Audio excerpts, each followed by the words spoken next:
దగ్గరలో కనపడిన సరోవరంలో నీళ్లు తీసి బొటనవేలు మించి పోస్తున్నాడు. ఇలా వేస్తే ఈశ్వరుడికి, ఇలా పెడితే భిక్ష, ఇలా పెడితే పితృదేవతలకి. మీరు చెయ్యి ఎలా తిప్పారు అన్నదాన్ని బట్టి పెడుతుంది. అదేంటంటే అంతలా ఉంటుందా అని అనకండి. జంక్షన్లో నిలబడిన పోలీస్ కానిస్టేబుల్ ఇలా అంటే మీరు ఆగుతున్నారా లేదా? ఓ పోలీస్ కానిస్టేబుల్ చేతి గుర్తుకే అంత గొప్ప శక్తి ఉంటే మీరు పితృదేవతలకి దేవతలకి ఇచ్చేటప్పుడు ఈ చెయ్యి తిరిగితే ఎటు వెళ్తుందో అటువైపే పెడతాయి. దానికి అది లక్షణం అంతే. మరి విధానం పితృదేవతలకి ఇస్తే ఇలా ఇవ్వాలి, భిక్ష పెడితే ఇలా పెట్టాలి. దేవతలకి ఈశ్వరుడికి పూజ చేసేటప్పుడు ఇలా తిరగాలి, అంతేగాని ఇలా ఇలా పూజలు చేయకూడదు. దోషం అది. ఇలా పూజ లేనే లేదు అసలు. ఇలాగే నమః, మరి ఇంకెందుకు నమః చెప్పడం? నాది కాదు, నా మహ, నాది కాదు అని చెప్పడానికి ఇలా తిప్పివేస్తారు. అసలు చెయ్యే తిరగకపోతే వాడు అదృష్టం, ఎప్పుడు అలవాట్లేదని గుర్తు. ఇప్పుడు ఆయన గబగబా నీళ్లు తీసుకుని అంశుమంతుడు విడిచిపెడుతున్నాడు. వెంటనే అక్కడికి గరుత్మంతుడు వచ్చాడు. గరుత్మంతుడు వచ్చి, ఎందుకు రావాలి గరుత్మంతుడు? ఆయన చెల్లెలి పిల్లలేగా చనిపోయిన వాళ్ళు, మేనల్లుళ్ళు చనిపోయారు. వచ్చి ఆయన అన్నాడు, నాయనా నువ్వు తొందరపడి నీళ్ళు ఇస్తున్నావు, కానీ అలా ఇస్తే వాళ్ళకి అందదు. సుపర్ణవచనం శ్రుత్వా సోంశుమాన్ అతివీర్యవాన్ త్వరితం భయమాదాయ. ఆయన ఇలాంటి నీళ్లు మీ పితృదేవతలకు అందవురా, అలౌకికమైనటువంటి జలాలు, భూమండలం మీద లేనటువంటి నీళ్లు తేవాలి. ఆ నీళ్లు దివ్యగంగగా ఆకాశంలో వెడుతోంది గంగ. ఆ గంగ భూమి మీదకి రావాలి. ఆ గంగ భూమి మీదకి వచ్చి పాతాళానికి వెళ్ళాలి. పాతాళానికి వెళ్ళి బూది కుప్పల మీద ప్రవహించాలి. ప్రవహిస్తే మీ వాళ్ళ దాహాలు తీరి ఉత్తరగతులకు వెళ్ళిపోతారు. దాహం తీరి పునర్జన్మ కాదు, స్వర్గలోకానికి వెళ్ళిపోతారు గంగ తగిలితే. గంగ తగిలితే చాలు, బిందువు. గంగ కాదు, గంగ బిందువు శరీరానికి తగిలితే చాలు, అంత శక్తి. కాబట్టి గంగని తీసుకురావాలి. ఇప్పుడు ఆ పని ఎందుకు, కానీ గుర్రాన్ని తీసుకుని వెళ్ళిపో అంటే తరితం హయమాదాయా పునరాయాన్ మహాయశాహ. వీడు మహోత్సాహవంతుడు కాదు, అంశుమంతుడు. పెద్దలు చెప్పిన మాట వింటాడు. ఓ మనం లౌకిక జలములతో ఇస్తే పితృదేవతలకి తర్పణ అందదు. ఎందుచేత అంటే వీళ్ళు గొప్ప బ్రాహ్మణ కోపాగ్నికి మరణించారు, కాబట్టి గంగావతరణం చేయించాలి అని గుర్రాన్ని పట్టుకుని వెళ్ళిపోయి. ఇక్కడ మీకు అనుమానం రావచ్చు, మరి మైలు రాలేదా అండి అని. అంటే ఇలాంటి అనుమానాలే ఉంటాయి. ముందు రక్షాబంధనం కట్టుకుంటారు యజ్ఞం చేసినప్పుడు. ఒకసారి దీక్ష తీసుకున్నప్పుడు చేతికి రక్షాబంధనం ఉంటే ఇక వాడు ఏదైనా సరే వినకూడని శుభవార్త విన్నా ఇక వాడికి అశౌచం రాదు. వాడు మళ్ళీ ఆ రక్షాబంధనం విడిచిపెడితేనే అశౌచం. అందుకని యజ్ఞం చేసినప్పుడు రక్షాబంధనాన్ని సమంత్రకంగా కట్టేస్తారు. కట్టేస్తే అది ఉన్నంతసేపు ఇక వాడికి అశౌచం లేదు. అందుకని ఆ రక్షాబంధనానికి అశౌచం తెచ్చుకునే పనులు చేసుకోకూడదు. మళ్ళీ దీక్ష నియమం అందుకు పాటిస్తారు. ఇప్పుడు ఆ రక్షాబంధనం ఉంది కాబట్టి యజ్ఞ దీక్షితుడు కనుక సగర చక్రవర్తికి లేదు. అంశుమంతుడు కూడా దీక్షా కంకణంతో ఉన్నాడు కనుక దీనికి నియమపాలనం వరకు ప్రధానంగా ఉండవలసింది సగర చక్రవర్తికి. ఇప్పుడు ఈ గుర్రాన్ని తీసుకుని ఇంటికి వెళ్ళిపోయాడు. సగర చక్రవర్తి విన్నాడు 60,000 మంది కొడుకులు బూది కుప్పలైపోయారని, కానీ అశౌచం లేదు. అందుకని యజ్ఞాన్ని పూర్తి చేసేసాడు. పూర్ణాహుతి అయిపోయింది, యజ్ఞం అయిపోయింది. అంతఃపురానికి వచ్చాడు, బాధపడ్డాడు. 60,000 మంది కొడుకులు ఒక్కసారి పోయారని బాధ కాదు, జాతస్య హిధ్రువో మృత్యు, వెళ్ళిపోతారు. కానీ వీళ్ళు బ్రాహ్మణ కోపాగ్నికి చచ్చిపోయారు కాబట్టి ఇప్పుడు లౌకిక జలాలతో తర్పణ లేదు. లౌకిక జలాలతో తర్పణ లేదు కాబట్టి వీళ్ళు దాహార్తితో కొట్టుకుంటూ అలా తిరుగుతూ ఉంటారు. అది చాలా భయంకరమైనటువంటి విషయం అండి. ఎందుకంటే లోకంలో కొన్ని మీరు వేదాంతర్భాగమైన విషయాలు కొన్ని వింటే ఆశ్చర్యపోతారు. ఏం చేశారన్నది కాదు, ధర్మాన్ని వదిలిపెట్టేసినటువంటిది చేసేసుకుంటూ వెళ్ళిపోయారనుకోండి. మీరు ధర్మం లేదు అందులో, చేయడం చేసాడు ఏదో. అప్పుడు ఏం చేస్తారంటే వాడిని ఎక్కడికి తీసుకొస్తారో తెలుసా అండి? వాడు మళ్ళీ పునర్జన్మ ఎత్తే వరకు వాడికి నీళ్ళు ఏవిస్తారంటే, ఎక్కడ కొడుకు శరీరంలో వెంట్రుకలు బాగా ఉంటాయో అక్కడి నుంచి పడిన నీటి చుక్కలు పట్టి తాగనిస్తారు. నేను చెప్పక్కర్లేదు. ఇంకా దేంటి భుజమూలములు, సంకలలో ఉన్నటువంటి నీళ్లు అటువంటివి, ఇంకంతకన్నా ఎక్కువ వర్ణన రసం, అటువంటి నీళ్లు తాగిస్తారు. అందుకే ధర్మము ప్రధానం, శాస్త్రం ప్రధానం. ధర్మము శాస్త్రము విడిచిపెట్టి మీరు చేస్తే ఉపద్రవం తెస్తుంది, మీకేం ఉపకారం తేదది. అందుకే శాస్త్రం ఎరిగి చెయ్యాలి తప్ప శాస్త్రాన్ని విడిచిపెట్టి చేయకూడదు పనులు. కాబట్టి ఇప్పుడు వెళ్ళిపోయాడు, పాపం బాధపడ్డాడు సగర చక్రవర్తి. గంగని తీసుకురావాలి, ఎలా తీసుకొస్తాను, ఎలా కుదురుతుంది, ఆకాశంలో గంగ ఎలా వస్తుంది, స్వర్గలోకంలో గంగ. బెంగ పెట్టుకున్నాడు. కొన్నాళ్ళకి శరీరం వదిలిపెట్టేశాడు. అంశుమంతుడు రాజయ్యాడు. అంశుమంతుడు బతికున్నంత కాలం ఇదే ఆలోచించాడు. 1000 సంవత్సరములు బతికారు. ఇన్ని 1000 ఏళ్ళు బాధపడ్డాడు.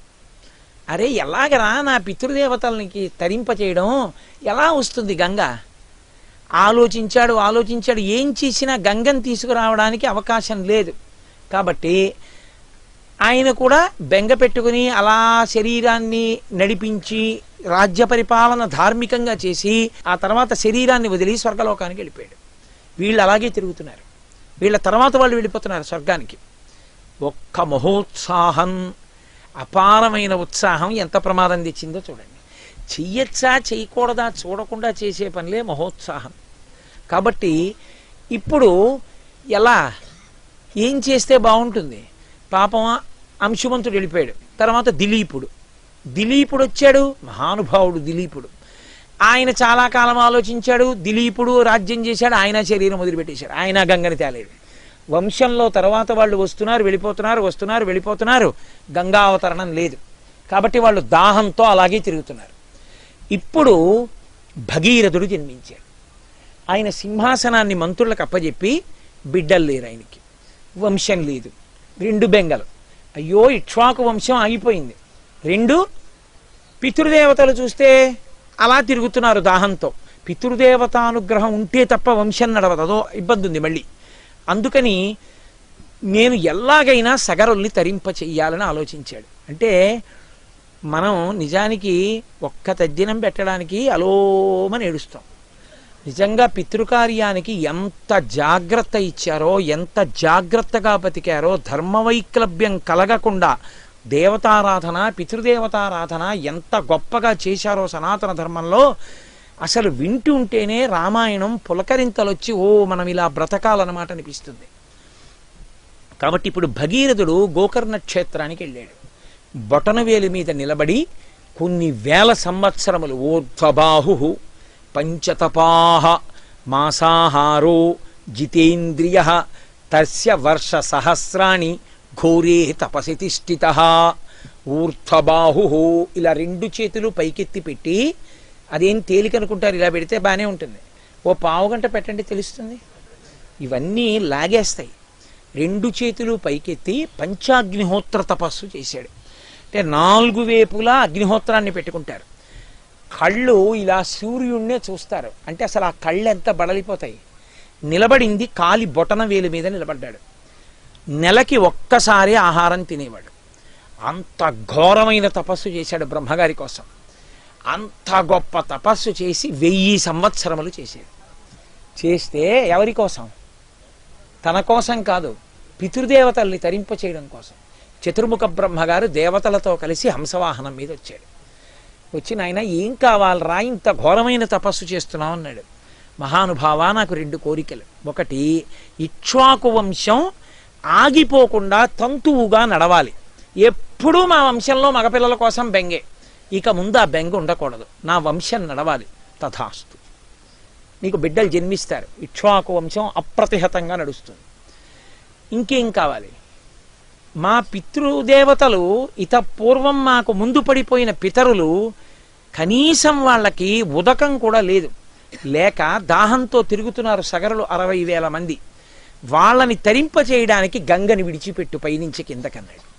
ఆయన అన్నాడు, గంగాయాః పతనం రాజన్ పృథివీ న సహిష్యతి తాం వై ధారయితుం నాహం పశ్యామి శూలినః. నాయన, గంగ కానీ ఆకాశంలోంచి కింద పడితే దాన్ని పట్టగలిగిన వాడు లేడు. ఇలా కింద పడిన ఉత్తర క్షణంలో ఈ భూమి అంతా బ్రద్దలైపోతుంది. కాబట్టి గంగని విడిచిపెట్టడం కుదరదు. అది నేను అనుమతించే విషయం కాదు. పైగా ఇంత బాధపడుతున్నావు కాబట్టి నేను ఒక్క విషయం చెప్తాను. ఈ లోకం మొత్తం మీద భూమి దెబ్బ తినకుండా గంగని పట్టగలిగిన సమర్థుడు ఒక్కడున్నాడు. పరమశివుడు ఒక్కడే పట్టగలడు. ఆయన నాకే దైవం. నేను ఆయన్ని ఎలా ఆజ్ఞాపిస్తాను? ఆయన్ని వచ్చి చేయమని చెప్తానా? మీరు పట్టండి అంటానా? అనడం కుదరదు. మర్యాద అన్న మాట ఏమిటో రామాయణానికి వారసులు నేర్చుకోవాలి. కొన్ని కొన్ని పనులు ఉంటాయి, కొన్ని కొన్ని పనులు మర్యాద అన్నది, భక్తి అన్నది దాని చేత ప్రకటనమవుతుంది. గురువుగారిని ఇలా తప్పట్లు కొట్టి అన్నారనుకోండి, ఇంకేడు మర్యాద. మహాభారతం మీరు చూడండి, ద్రోణాచార్యుల వారు అర్జునుడితో యుద్ధం చేయడానికే వస్తాడు. వస్తే సారథితో అర్జునుడు చెప్తాడు, పొరపాట్న కూడా ఆయన రథానికి దగ్గరగా నా రథం పెట్టద్దు, ఎప్పుడూ కూడా ఆయన రథానికి ఎడం వైపు నుంచి నా రథాన్ని తిప్పద్దు. గురువుగారు ఎప్పుడూ ఎడం వైపు ఉండకూడదు. ఆయన పూజనీయుడు కనుక ఆయన ఎప్పుడు నా కుడి భుజం వైపుకే ఉండాలి రథం తిరిగేటప్పుడు. ఆయన ఒక బాణం వేస్తే నేను ఒక బాణమే వేస్తా, ఆయన 2 బాణాలు వేస్తే నేను 2 బాణాలు వేస్తా. ఆయన నన్ను దాటి వెళ్ళిపోవాలి తప్ప పౌరుషంగా ఆయన్ని దాటి నేను వెళ్ళను. చాలా జాగ్రత్త స్మ. గురువుగారు ఎదురుగుండా ఉన్నంతసేపు ఆయన నా నడవడి చేత ప్రీతి చెందేటట్టుగా నడుపు రథాన్ని. అంతేకాని నాకు గాంధీవం చేతిలో ఉందని నీ ఇష్టం వచ్చినట్టు నడిపించకు. నా గురువుకు ఆయుధం అక్కర్లేదు. ఆయన కోపించి చూసి ఒక మాట అంటే చాలు, ఆ స్థితి తేకని చెప్తాడు. పెద్దలతో ప్రవర్తన అంటే అలా ఉంటుంది మనకి. అందుకే రామాయణ భారత భాగవతాలు జీవనాడి అయ్యాయి. ధర్మం అంటే ఎలా ఉంటుందో, గౌరవం అంటే ఎలా ఉంటుందో తెలుసుకోవాలి. కాబట్టి మహానుభావుడు బ్రహ్మగారు అన్నాడు, నేను శివుణ్ణి ఆదేశించలేనుగా పట్టమని, కానీ నాకు తెలిసినంత వరకు పరమశివుడు తప్ప పట్టగలిగిన వాడు లేడు. ఇక బ్రహ్మగారే ఆ మాట అంటే గంగ. కాబట్టి పరమశివుణ్ణి వేడుకో. ఒకవేళ ఆయన ఒప్పుకున్నాడు అనుకో, ఆయన పట్టుకుంటానంటే నాకేం అభ్యంతరం, వదిలిపెడతాను. ఇప్పుడు మళ్ళీ పరమశివుడు ప్రత్యక్షం అవ్వాలి. ఏం మాటలా? అప్పటికి 1000 ఏళ్ళు బొటనవేలు మీద నిలబడి తపస్సు చేశాడు పంచాగ్నిహోత్రం. వెళ్ళలేదు అంతఃపురానికి. అక్కడి నుంచి గోకర్ణం వచ్చి, అందుకే గోకర్ణం గొప్ప తపస్సిద్ధి ఇవ్వగలిగినటువంటి ప్రదేశం. అంత పుణ్య ప్రదేశాల్లో గోకర్ణం ఒకటి.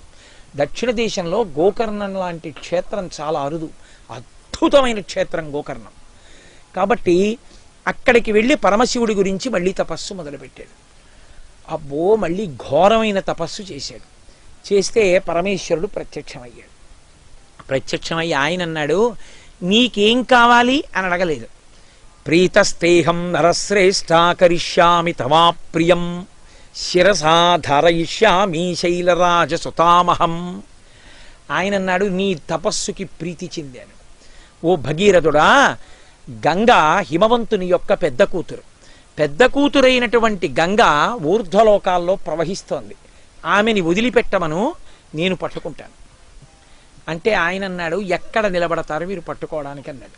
హిమాలయ పర్వతాల మీదకొచ్చి బిందు సరోవరం దగ్గర నిలబడతాను. ఆ గంగావతరణం అసలు ఒక అద్భుతమైన దృశ్యం. అటో కాలు ఇటో కాలు ఎడంగా పెట్టి ఆ పులి చర్మం కట్టుకుని ఆ ఏనుగుతోలు వేసుకుని 2 చేతులు ఇలా పెట్టి పైనుంచి గంగ పడితే పట్టుకుందామని ఇలా చూస్తూ ఉంటాడు. ఆయన ఇలా చూస్తూ ఉంటాడు. ఆ గంగావతరణ సందర్భంలో శివమూర్తిని మీరు చూసి తీరాలి. అలా నిలబడి ఉంటే ఎంతకీ పడదు గంగ. ఏమి ఎందుకు పట్టలేదని ఆశ్చర్యపోయాడు. బ్రహ్మగారు ఆదేశించారు గంగని. ఆయన శివుణ్ణి వేరుకున్నాడు. శివుడు నిలబడ్డాడు బిందు సరోవరంలో. వెళ్ళి పడన్నాడు.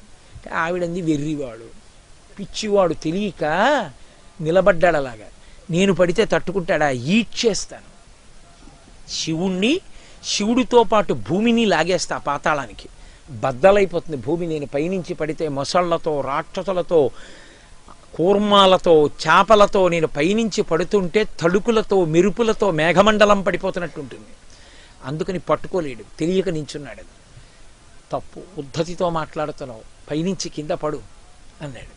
అంటే గంగ పైనుంచి కింద పడుతూ అనుకుందిట మనసులో, ఏమిటో వెర్రేడేలా నించుని చూస్తున్నాడు.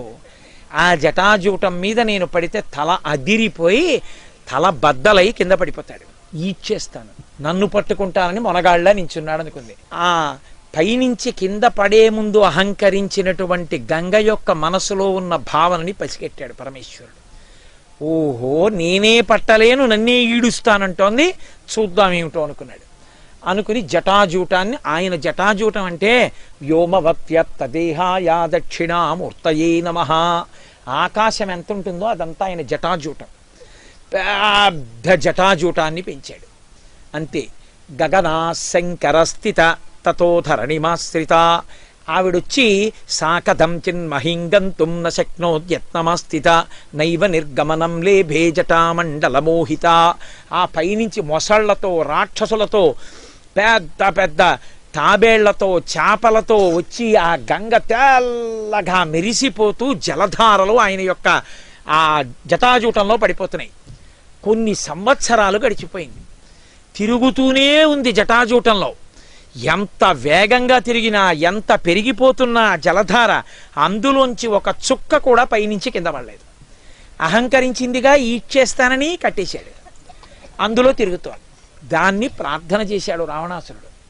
ఆయన జీవితంలో కోరిక ఒకటి అడిగాడు. కదా నిలింప నిర్జరీ నికుంజకోట రేవసన్ విముక్త దుర్మతి సదా శిరస్తమంజలిం వహన్ విముక్తలోలలోచనల్లలాటపాలలగ్నక శివేతి మంత్రముచ్చర సదాసుఖీ భవామ్యహం అన్నాడు. నేను ఈ గంగానది సైకతంలో కూర్చుని అటువేపలా విశ్వనాథుడి యొక్క దేవాలయం వంక చూస్తూ షడక్షరీ మహామంత్ర జపం చేస్తుంటే నాకు 3 కన్నులున్నటువంటి పరమాత్మ ఆ గంగానది ఆవలి ఒడ్డున విశ్వనాథ దేవాలయంలోంచి లేచి నాకు ఆకాశంలో కనపడాలి, అలా నాకు ఎప్పుడు దర్శనం అవుతుందో అని అడిగాడు. ఈ గంగానది సైకతంలో కూర్చోవాలని అంతమంది కోరుకున్నారు. ఆవిడ పైనుంచి పడుతోంది, ఎంత తిరిగినా పైకి రాదు.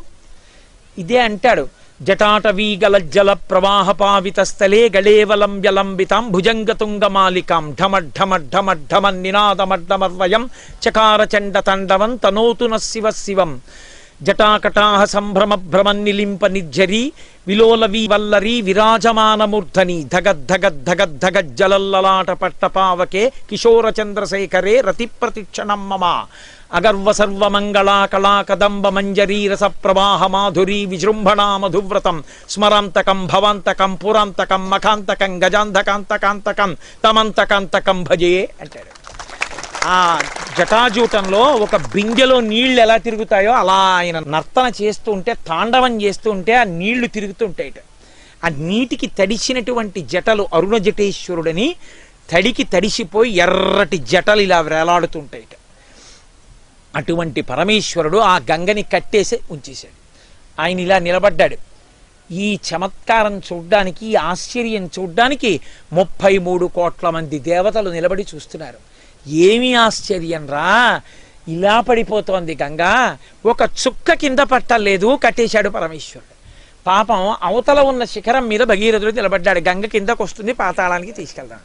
కొన్ని ఏళ్లు గడిచిపోయింది, ఆయన తల్లో పడ్డం కనబడుతోంది, కింద పడ్డం కనబట్టలేదు. కనీసం ఓ చుక్క ఇలా పక్క నుంచి జారట్లేదు. చూశాడు చూశాడు చూశాడు, అబ్బో ఆవిడ అహంకరించింది ఎలా ఉంది, ఈయన కట్టేశాడు, వీళ్ళిద్దరి పంతాలు బాగానే ఉన్నాయి, నేనిప్పుడు ఈ గంగని తీసుకెడతాను, ఎప్పుడు నా పితృదేవతలు తరిస్తారు, కాబట్టి నేను ఇప్పుడు వెళ్ళి మళ్ళీ పరమేశ్వరుణ్ణి ప్రార్థిస్తానన్నాడు. అందుకే భగీరథ ప్రయత్నం అంటారు. పట్టు విడిచిపెట్టకుండా మళ్ళీ వెళ్ళి శంకరుణ్ణి ప్రార్థించాడు. అయ్యా ఆవిడ అహంకరించింది బాగానే ఉంది, మధ్యలో నేనేమి దోషం చేశాను, నా పితృదేవతలు ఏం దోషం చేశారు, వాళ్ళు తరించాలి కదా, విడిచిపెట్టండి గంగనన్నాడు. పరమేశ్వరుడు అన్నాడు, తప్పకుండా విడిచిపెడతాను. ఒక్కసారి బోల్డన్ని నీళ్లతో ఉన్నటువంటి తొట్టె బద్దలైపోయింది అనుకోండి, ఎలా పడిపోతాయో నీళ్లు, అలా ఆయన దారులు ఇవ్వగానే జటల్లోంచి ఇన్ని సంవత్సరాల నుంచి ఉండిపోయిన గంగ ఒక్కసారి పడిపోయింది 7 పాయల కింద. పడిపోవడంలో నళిని, హ్లాదిని, పాదిని అన్న 3 పాయలు వరవర వరవర వేగంతో తూర్పు దిక్కుగా వెళ్ళిపోయాయి. సుచక్షువు, సీత, సింధువు అనబడి 3 పేర్లు ఉన్నటువంటి పాయలు పశ్చిమ దిక్కుగా వెళ్ళిపోయాయి. ఒక్క పాయ మాత్రం యతో భగీరథో రాజా తతో గంగా యశస్విని జగామ చరితా శ్రేష్ఠ సర్వపాప ప్రణాశిని. అందరి పాపములు పోగొట్టగలిగినటువంటి గంగ ముందు భగీరథుడు రథం మీద వెళ్ళిపోతుంటే వెనకాతల గంగ వెళ్ళిపోతోంది. గగనా శంకరస్థిత తతో ధరణిమాశ్రిత వ్యసర్పిత జలంతత్ర తీవ్ర శబ్ద పురస్కృతం. ఆకాశంలోంచి పెద్ద శబ్దం చేస్తూ గంగ ఆయన తల మీద పడి ఆయన శరీరం తడిసిపోతుండగా ఇటు 3 పాయలు ఇటు 3 పాయలు వెళ్ళిపోతూ 7వ పాయ ఆయన పాదాల నుంచి ఇలా వెళ్ళిపోతుంటే ముందు భగీరథుడు, వెనక గంగ, అందులోంచి పడిపోతున్న మొసళ్ళు, అందులోంచి పడిపోతున్నటువంటి కూర్మాలు, అందులోంచి పడిపోతున్న చేపలు, మెరిసిపోతుంటే తత్ర దేవర్షి గంధర్వాహ వసుధా తలవాసిన భవాంగపతితంతో యం పవిత్రమితి పస్పృశు. దాని కింద తల పెట్టలేక, అయ్య బాబోయ్ దేవగంగ నేల మీద పడుతోంది, మన అదృష్టం రా, ఈ గంగలో స్నానం చేస్తే పాపాలు పోతాయని ఓహో లోకంలో ఉన్న వాళ్ళందరూ గంగలో స్నానం చేసి పాపాలు పోగొట్టుకుని ఊర్ధ్వలోకాలకు వెళ్ళిపోతున్నారు. ఊర్ధ్వలోకాల్లో ఉన్న వాళ్ళు మళ్ళీ స్థిర నివాసం కలగాలని చెప్పి గబగబా వచ్చి గంగలో మునిగేస్తున్నారు. ఓ పక్క దేవతలు, యక్షులు, గంధర్వులు, కిన్నెరులు, కింపురుషులు, అప్సరసలు అందరూ పైనుంచి కిందకి దిగొచ్చేశారు. అపురూపమైనటువంటి దృశ్యం. పైనుంచి పడుతున్న గంగ శివుడి శరీరానికి తగిలి జారిపోతోంది. ఆ ముందు భగీరథుడు, ఆయనతో పాయ వెళ్ళిపోతోంది. అందులో ఇన్ని జలచరములతో గంగ వెళ్ళిపోతుంటే పెద్ద శబ్దం. ఒక చోట వంకర తిరుగుతోంది, ఓ చోట పెద్ద శబ్దంతో నేల కొట్టుకుని పైకి లేస్తోంది, ఓ చోట తిన్నగా వెళ్ళిపోతోంది, ఒక చోట భూమి మీదకి వచ్చి ఆదిశేషుడు పడుకున్నాడా అన్నట్టుగా మెలికలు తిరుగుతూ వెళ్ళిపోతోంది, ఒక చోట నిశ్శబ్దంగా ఏమీ తెలియని దానిలా నిశ్చలంగా ప్రవహిస్తోంది, ఒక్కొక్క చోట భూమి ఒడ్డుని ఒరుసుకుంటూ బద్దలు కొట్టుకుంటూ వెళ్ళిపోతోంది. ఇంత పెద్ద ప్రవాహము భగీరథుని యొక్క రథాన్ని అనుసరించి వెళ్ళిపోతోంది. వెళ్ళిపోతుంటే తీరా అంత దూరం వెళ్ళేటప్పటికీ అక్కడ జహ్ను మహర్షి యజ్ఞం చేస్తున్నారు. ఆ యజ్ఞవాటాన్ని ముంచెత్తేటప్పటికి ఒక్కసారి యజ్ఞవాటం అంతా కొట్టుకుపోయింది. చూశారు మహర్షి, ఎంత అహంకారం, గంగా వచ్చి నా యజ్ఞవాటాన్ని ముంచెత్తుతావా అని ఒక్కసారి ఆచమనం చేశారు. ఇప్పటి వరకు ఆకాశంలోంచి పడుతూ అంత ఉద్ధృతితో ప్రవహించి వచ్చినట్లుగా కనపడిన గంగ పక్కన రథాల మీద దేవతలు, యక్షులు, గంధర్వులు, కిన్నెరులు, కింపురుషులు, అప్సరసలు ఓహో నాట్యం చేసుకుంటూ పాటలు పాడుకుంటూ ఇక మాకు గొడవలేదు, గంగ వచ్చేసిందని సంతోషపడిపోయి పెడుతున్న వాళ్ళందరూ తెల్లబోయి ఆగిపోయారు. ఎక్కడా లేదు గంగ, ఇసుక పర్ర. అరే ఏమైపోయిందన్నారు. జహ్ను మహర్షి తాగేశారు. చూశాడు భగీరథుడు, వెనకాల చప్పుడు లేదు. ఏమైపోయిందని చూశాడు, చుక్క గంగ లేదు. రథం దిగి ఏమైందని అడిగాడు. జహ్ను మహర్షి తాగేశారు, యజ్ఞవాటాన్ని ముంచెత్తిందన్నాడు. అప్పుడు మళ్ళీ వెళ్ళి ఆయన యొక్క కాళ్ళ మీద పడి, మహానుభావా, నా పితరులు ఎప్పుడో పడిపోయారు, దాహంతో అల్లాడుతున్నారు, ఊర్ధ్వలోకవాసం లేదు, వాళ్ళని తరింప చేయడానికి తెచ్చుకున్నాను గంగని, నా ఎందు దయతో విడిచిపెట్టవయ్యా, అది ప్రవాహం కాబట్టి దానికి ఉన్న లక్షణం ముంచెత్తింది, వదిలిపెట్టమన్నాడు. అయ్యో ఇంత బాధపడ్డావా, సరే ఇంత ప్రయత్నం చేశానంటున్నావు కాబట్టి నీ మీద ప్రేమతో వదిలేస్తున్నాను అన్నాడు. తస్మాజ్జహ్నుసుతా గంగా ప్రోచ్యతే జాహ్నవీతి చ జగామచ పునర్గంగా భగీరథ రథానుగా. నా కుడి చెవిలోంచి వదిలిపెట్టేస్తున్నానని తాగేసిన గంగనంతటినీ కుడి చెవిలోంచి వదిలి. ఆ తల్లి భూమిని ఇంత క్షోభ పెడుతుంటే దేవతలు, ఋషులు వెళ్ళి అడిగారు. ఆయన అన్నాడు, ఈ భూమి నీది కాదు, నాది కాదు, శ్రీ మహావిష్ణువు యొక్క సృష్టి. ఆయన నిరంతరము ఈ భూమిని రక్షిస్తుంటాడు. ఎందుకంటే భూదేవిగా ఆయన భార్య. అందుకే శ్రీదేవి, భూదేవి అని ఇద్దరు భార్యలు. అంటే నిజంగా ఆయనకి ఇద్దరు పెళ్ళాలని కాదు దాని ఉద్దేశ్యం. శక్తిని భార్యగా సంకేతిస్తారు శాస్త్రంలో. శ్రీదేవి అంటే లక్ష్మి, భూదేవి అంటే భూమాత. ఈ భూమాతలోంచి పంట పైకొస్తుంది. అది నోట్లోకి ఎడితే ఐశ్వర్యం, భోగం. నోట్లోకి వెళ్ళకపోతే దరిద్రం. వచ్చి చేతికి అందలేదు, నువ్వు తినలేకపోయావంటే ప్రాప్తం లేదు, పోయింది, దురదృష్టం వెంటాడింది. ఇటువైపు భార్య పండాలన్నా ఆయన అనుగ్రహం, పండింది నోటికి వెళ్ళాలన్నా లక్ష్మిగా ఆయన అనుగ్రహం. ఆయనని విడిచిపెట్టి వాళ్ళని పట్టుకోవడం మొదలు పెడితే వాళ్ళు ఆయన భక్తి లేని వాళ్ళకి అది అందనివ్వరు. కేవలం లక్ష్మీ పూజలు చేస్తే లక్ష్మి రాదు. ఎవడు లక్ష్మీనారాయణార్చన చేస్తాడో వాడికి వస్తుంది. అనుకలతనకాండాలింగనారంభశుంభత్ ప్రతిదిశ భుజచాఖా శ్రీసకానోకహర్తి స్తననయన గుళుచ్చ స్పార పుష్పద్విరీప రచయితుమయి లక్ష్మీ కల్పవల్లీ కటాక్షాన్. అమ్మవారు లక్ష్మీదేవి నారాయణమూర్తిని గట్టిగా కౌగిలించుకుంటే పెద్ద పెద్ద పువ్వులున్న తీగ ఒక పెద్ద బలమైన కాండమున్న చెట్టుని అల్లుకుంటే ఎలా ఉంటుందో అలా లక్ష్మీదేవి యొక్క స్తనములు ఒత్తుకునేటట్టుగా నారాయణమూర్తిని కౌగులించుకున్న స్వరూపాన్ని ఎవడు ధ్యానం చేస్తాడో వాడికి లక్ష్మీ కటాక్షం కలుగుతుంది. అందుకే శ్రీ సూక్తం ఆవిడ్ని ఎప్పుడైనా పిలిస్తే నీ భర్త పిల్లలతో రా అని పిలుస్తుంది తప్ప అమ్మా నువ్వు రా అంటే ఆవిడ రాదు. ఆవిడ మహాపతివ్రత, నిత్యానపాయనీం. అందుకే కదా రావణుడు పాడయ్యాడు, రాముడొద్దు సీత కావాలి, రావణుడు నశించాడు. సీతమ్మొద్దు రాముడే కావాలి, శూర్పణఖకి ముక్కు చెవులు తెగిపోయాయి. సీతారాములు కలిసి కావాలి, హనుమ భవిష్యత్ బ్రహ్మ అయ్యారు. ఇద్దరినీ కలిపి ఉపాసన. అందుకే సనాతన ధర్మమునందు పక్కన శక్తి స్వరూపం లేనటువంటి స్మూర్తిని ఉపాసన చెయ్యరు. అది ఉపాసనాయోగ్యము కాదు. రామచంద్రమూర్తి అయినా సరే సీతమ్మ పక్కన లేకపోతే ఉపాసన లేదు. నేను పరమయథార్థం మీతో మనవి చేస్తున్నా. ఒక్క రాముడికి అర్చన లేదు, శ్రీరాముడిగానే అర్చన, సీతారాములుగానే అర్చన. అందుకే పక్కన శక్తి లేకపోతే వాళ్ళని సింహాసనంలో కూర్చోపెట్టి అర్చన చెయ్యరు. అది సనాతన ధర్మమునందు అంతర్లీనమైన సిద్ధాంతం. కాబట్టి శ్రీదేవి భూదేవి సహితుడై ఉంటారు విష్ణువు.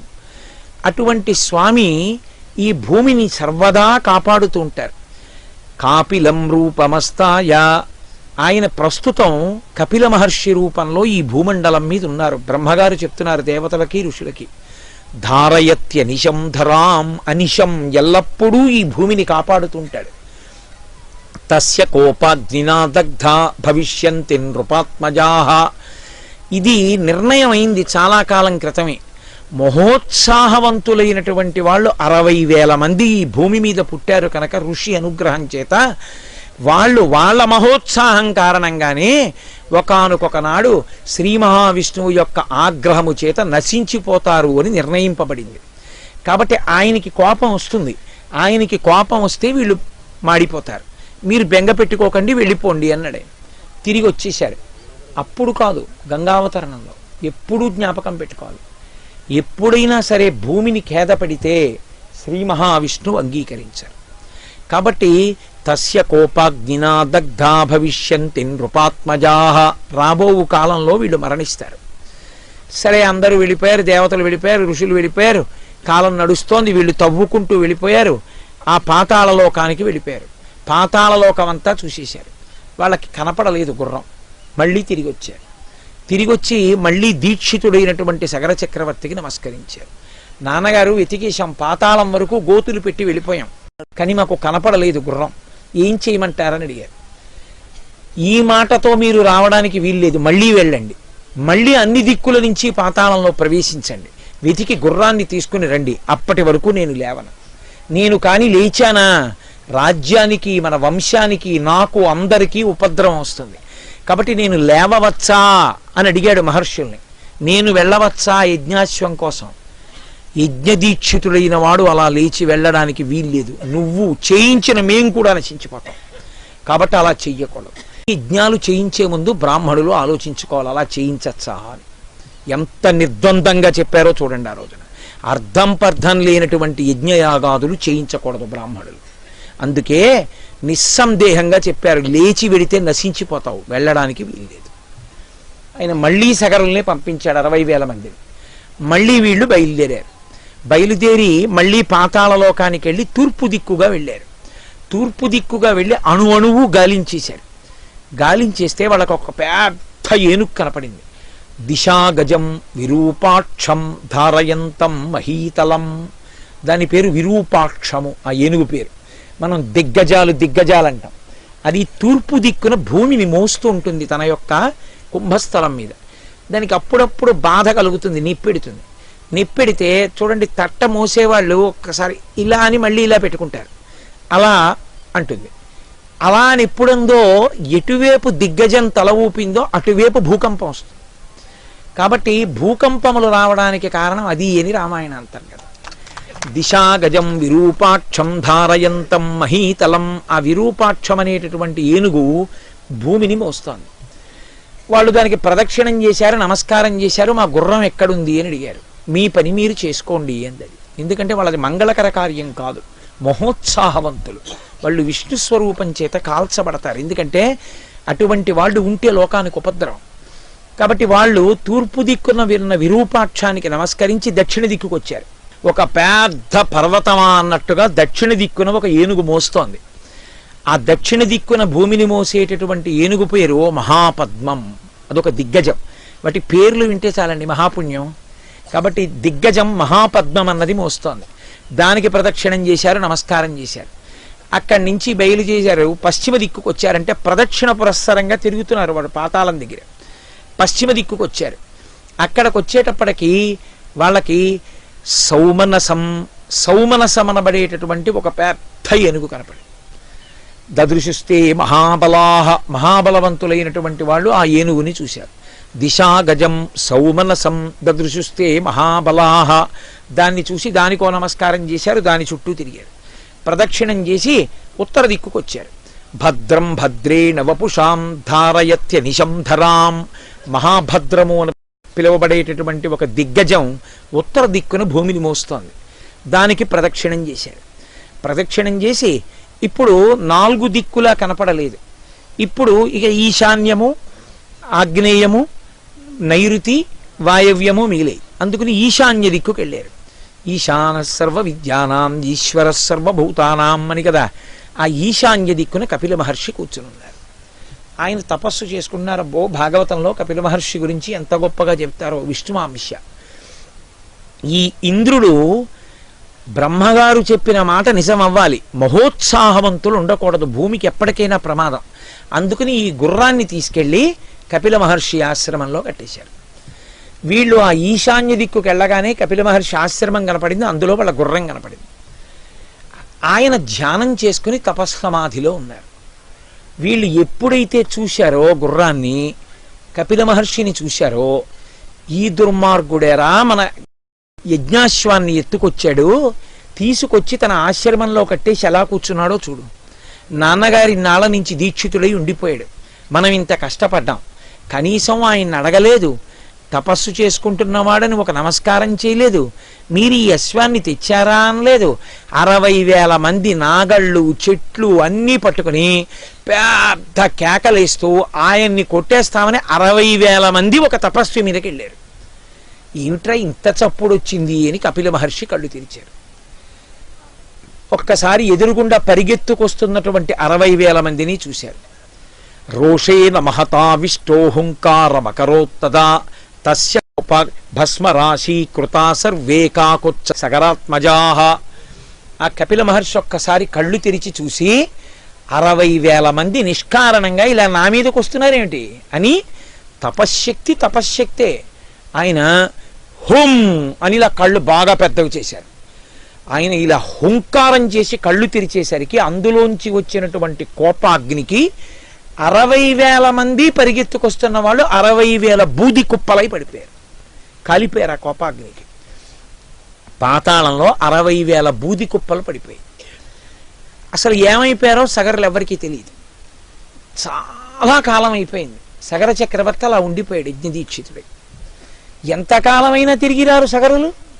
అసలు అశ్వం ఏమైనట్లు, ఎప్పటికీ పూర్తవుతుంది యాగం? చూసి అంశుమంతుణ్ణి మళ్ళీ పిలిచాడు. నీ పినతండ్రులు వెళ్ళిన వాళ్ళు తిరిగి రాలేదు, ఏమైపోయారో కూడా తెలియదు. అత్యంత పరాకుతో అత్యంత శ్రద్ధాభక్తులతో నువ్వు బయలుదేరి నువ్వు కూడా జాగ్రత్తగా భూమిని పాతాళాన్ని అంతటినీ అన్వేషించి పరమ పవిత్రమైనటువంటి ప్రాణులు కనపడినప్పుడు వాటికి నమస్కరించి వాటి సహకారమును అభ్యర్థించి గుర్రం ఎక్కడుందో బయలుదేరాడు. అంశుమంతుడు కూడా ఈ తవ్విన గోతుల్లోంచి పాతాళాన్ని చేరాడు. ఆ దిగ్గజాలకి ప్రదక్షిణాలు చేసి నమస్కరించి వాటి యొక్క అనుగ్రహాన్ని అపేక్షించాడు. అవన్నయి తప్పకుండా మీకు కలుగుతుంది, అనుగ్రహం లభిస్తుంది, మీకు గుర్రం ఎక్కడుందో దొరుకుతుంది, కంగారు పడకండి, బయలుదేరండి అన్నాయి. ఆయన భూమినంతటినీ ప్రదక్షిణం చేసి ఈశాన్య దిక్కుకు వెళ్ళాడు. కపిల మహర్షి ఆశ్రమంలో మేత మేస్తూ కనపడింది గుర్రం. వెళ్ళి కపిల మహర్షికి నమస్కారం చేసి, అయ్యా ఇది మా యాగాశ్వం, ఎవరు కట్టేశారో తెలియదు, మీరు అంగీకరిస్తే నేను దీన్ని తీసుకెళ్ళిపోతానన్నాడు. తప్పకుండా తీసుకెళ్ళిపో అన్నాడు. ఆయన గుర్రాన్ని తీసుకెడుతూ చూశాడు. 60,000 బూది కుప్పలు కనపడ్డాయి. ఆయనకు అర్థమైంది, కపిల మహర్షి మీదకి ఆగ్రహంతో వచ్చినటువంటి నా పినతండ్రులు 60,000 మంది కాలి బూడిద కుప్పలై పడిపోయారు. కనీసం వీళ్ళకి జలతర్పణ జరగలేదు. జీవుడు శరీరాన్ని విడిచిపెట్టేసిన తర్వాత విపరీతమైన దాహం వేస్తుంది. ఎందుచేత అంటే 2 రకాలుగా కాలిపోతుంది ప్రేతము అని. అగ్ని యందు ఎవడు పరమ గౌరవంతో జీవించాడో, అగ్నికి ఎవడు నమస్కరించాడో, బతికున్న నాళ్ళు అగ్ని పట్ల అంత మర్యాదతో ఎవడున్నాడో వాడు కాలిపోయేటప్పుడు అగ్ని అంత జాగ్రత్తగా తీసుకెళ్ళిపోతుంది దేవలోకానికి. అందుకే శవదహనము కొడుకు చేసేటప్పుడు మామూలుగా చేయడు, మంత్రం చెప్తాడు.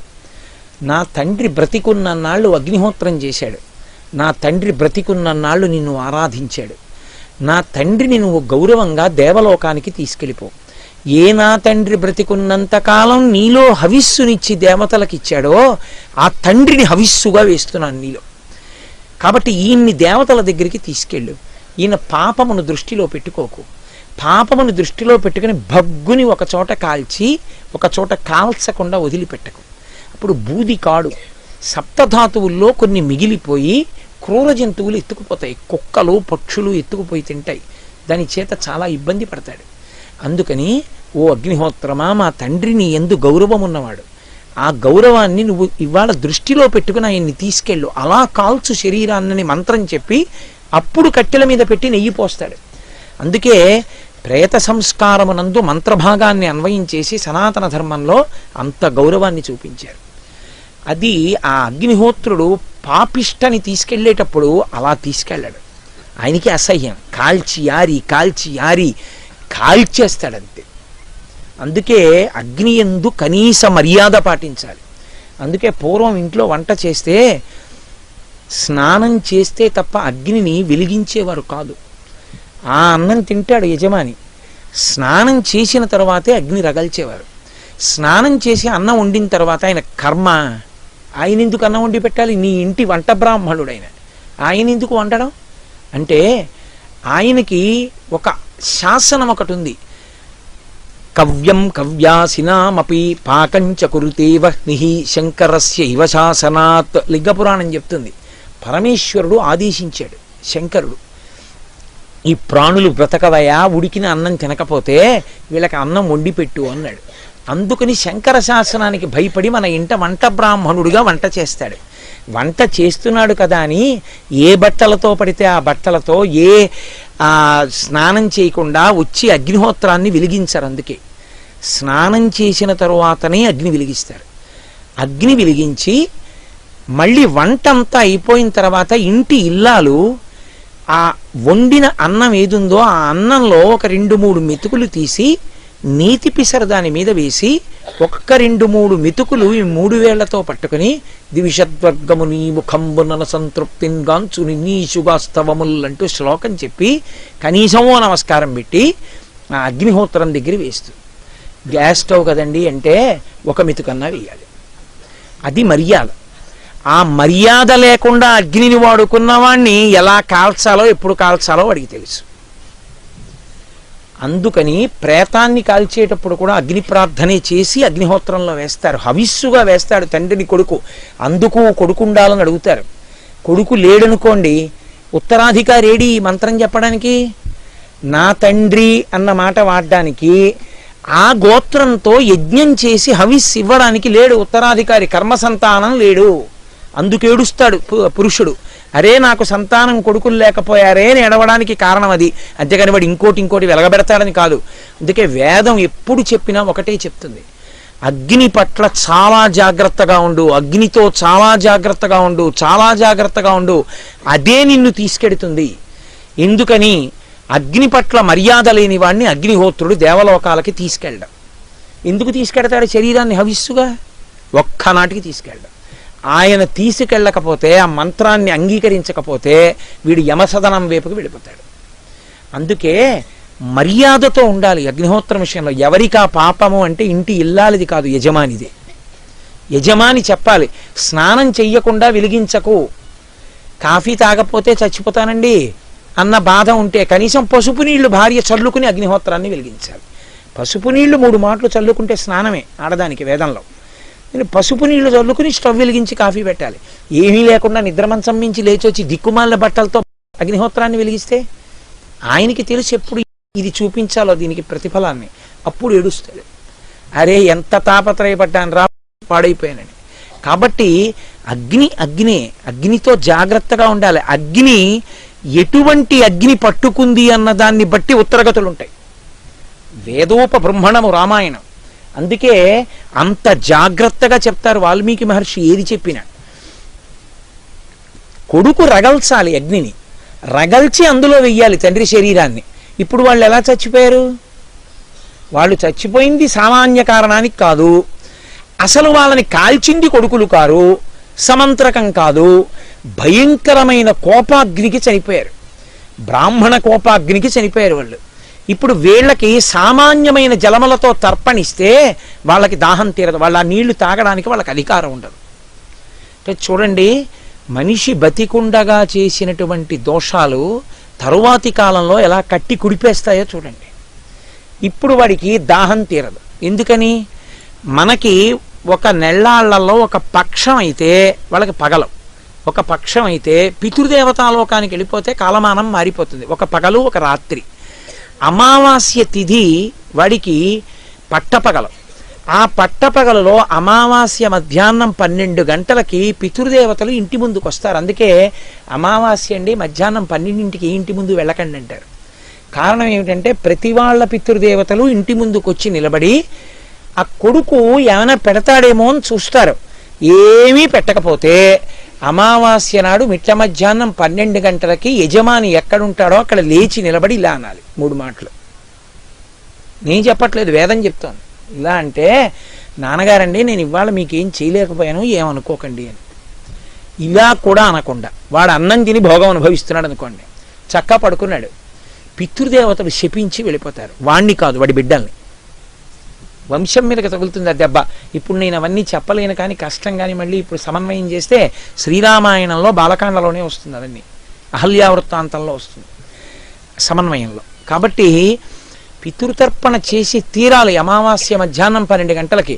నువ్వు ఏమీ చేయలేకపోతే ఓ పంచె కట్టుకుని ముద్ద తీసుకొచ్చి కాకి కన్నా పెట్టాలి. అసలు ప్రధానం ఏమిటంటే నీరు విడిచిపెట్టడం, జలతర్పణ చెయ్యాలి. వాళ్ళు దాహంతో వస్తారు ప్రధానంగా, అది కొడుకిస్తేనే తీరుతుంది, లేకపోతే తీరదది.